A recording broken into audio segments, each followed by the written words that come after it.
मैं तैनू बाहर ढूंढा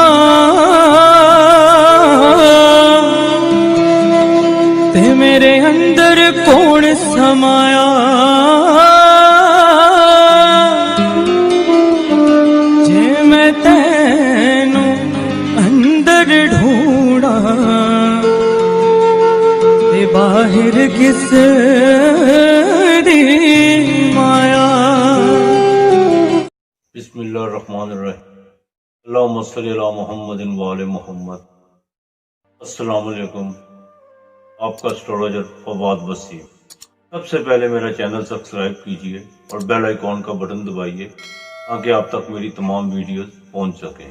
मैंने अपनी पिछली वीडियोस में सन, रेड, मार्स, जुपिटर, वीनस और मरकरी पर बड़ी तफसील से बात की थी।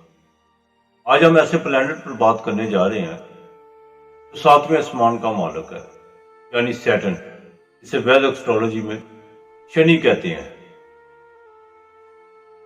ये एक ऐसा प्लैनेट है जो 2.5 साल में अपना एक बुर्ज से अपनी 30 डिग्री तय करके दूसरे बुर्ज में दाखिल होता है और 30 साल में अपना पूरे ज़ोडिएक का चक्कर लगाकर अपने घर में आता है। इसकी इतनी कदीमी चाल है, इसके बारे में मशहूर है कि ये 3 दिन का काम 13 दिन में करता है। ये तेल, डीजल, ऑयल, यहां तक कि प्लास्टिक, क्योंकि वो भी तेल और डीजल से बनता है, बिल्डिंग कंस्ट्रक्शन, लेबर, लंगड़े लोग इसलिए कि वो भी बड़ी धीमी चाल से चलते हैं, जिस तरह ज़ोल चलता है। जुडिशरी का सारा निजाम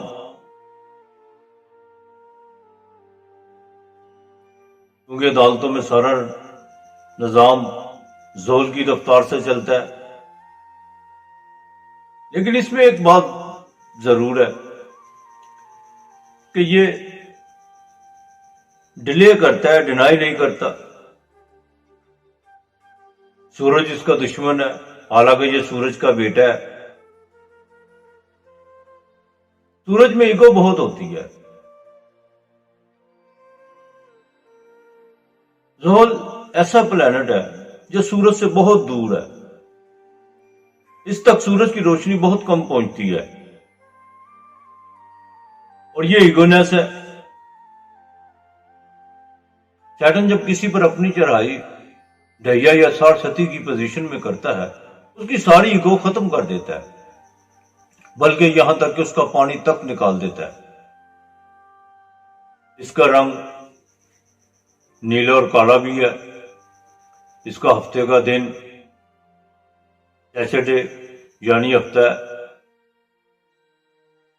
इसका पत्थर ब्लू स्पायर, नीलम या नीली। इसके 2 डिपार्टमेंट हैं, कैप्रिकॉर्न और एक्वेरियस। इसका जो पत्थर है नीलम, वो हाथ की इस वाली उंगली में पहना जाता है हफ्ते के दिन। इसकी 3 नजरात है, 7वीं, 3री और 10वीं। अच्छा, ज़ोल जिस घर में बैठता है ना, ये उस घर की मंसूबात को ग्रोथ करता है और जिस घर को देखता है उस घर की मंसूबात को खराब करता है। इसकी मौजूदा पोजीशन कुछ इस तरह है कि ये पूरे 30 साल बाद अपने घर यानी कैप्रिकॉर्न में आया है। सजिटेरियस, कैप्रिकॉर्न और एक्वेरियस के लिए इस वक्त 60 का अमल है। चाहे ज़ोल अपने घर का है, कैप्रिकॉर्न का है, लेकिन इसका मतलब नहीं यह नुकसान नहीं करेगा, करेगा लेकिन कम करेगा।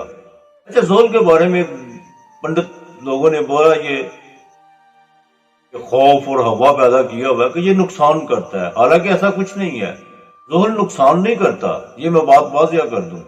बल्कि जो इंसान ने अपने अमल किए होते हैं ना, ज़ोल उसका आगे हिसाब करता है, इंसाफ करता है। अगर आपकी डायरेक्शन सीधी होगी तो ज़ोल आपका नुकसान नहीं करेगा। हाँ, 60 या ढैये में आपको लर्निंग लेसन जरूर देगा, नुकसान नहीं करेगा। अगर आपकी डायरेक्शन सीधी होगी, आपके अमाल अच्छे होंगे, क्योंकि यह कर्म करता है। एरीज वालों के 10वें घर में, इसका मतलब है कि एरीज वालों के लिए एक बहुत बड़ी तब्दीली, बिल्कुल प्रोफेशनल में कामयाबी। लेकिन फिर मैं यह वाज़ह कर दूं, ये नहीं है कि कल ही हो जाएगी, क्योंकि ये 3 दिन का काम 13 दिन में करता है।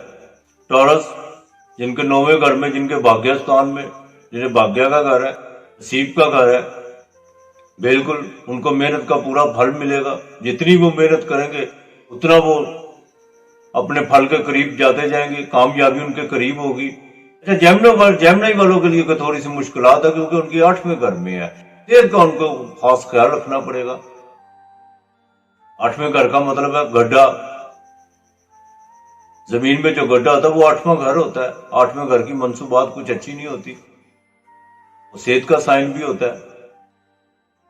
उनके लिए मेहनत बहुत ज्यादा है। इसी तरह कैंसर वालों के 7वें घर में आकर बिल्कुल कारोबार को उठाएगा, बिल्कुल लाभ होगा पार्टनर से। विर्गो और लिब्रा के लिए ऐसे हालात पैदा करेगा, उनकी जिंदगी में आसानियां पैदा होना शुरू हो जाएंगी। स्कॉर्पियो के लिए बड़ा अच्छा साइन है। हाँ, सैजिटेरियस के लिए जो इस वक्त सारस्वती है, वो उसका दूसरा फेज चल रहा है। मेहनत करवाएगा लेकिन फल देगा अपने घर के। नुकसानात आप जब भी करेंगे अपनी बिल्कुल नाकली की वजह से करेंगे। तो ज़ोहल जो है ना, ये इंसान को उसके कर्मों का फल देता है।